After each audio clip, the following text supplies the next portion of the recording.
Today we're going to teach you how to speak Finnish. First, we're going to teach you some personal pronouns. Minä, sinä, hän, me, te, he. We have same alphabet as English language has, but we have 3 more letters. They are O, A, Ö.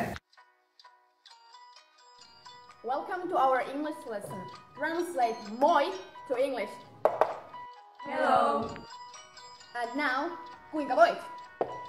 How are you? Voin hyvin. I'm fine. Hyvää huomenta. Good morning. Hyvää yötä. Good night. Tervetuloa. Welcome. Kiitos. Thank you. Anteeksi. Sorry. Moikka. Bye. And the last one. Vesi sisissä.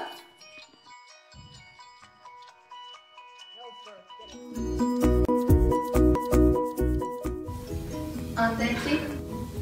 Kiitos. Ei kiitos. Moi. Hyvää huomenta. Hyvää yötä. Näkemiin. Mikä sinun nimesi on? Minun nimeni on Joni. Mikä sinun nimesi on? Minun nimeni on Niko. Hauska tutustua. Hauska tutustua myös.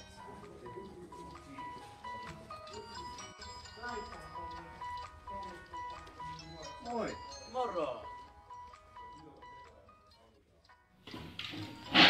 Moi. Moro. Miten sulle? Ihan hyvä tutustua. Ihan hyvä. Mikä on nimesi? Mun nimi on Pekka. Entäs sun? Mun nimi on Jaakko.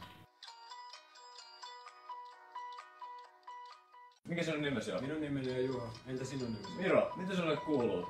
Hyvä, kiitos. Entä sinulle? Hyvä. Thank you for watching. And bye bye.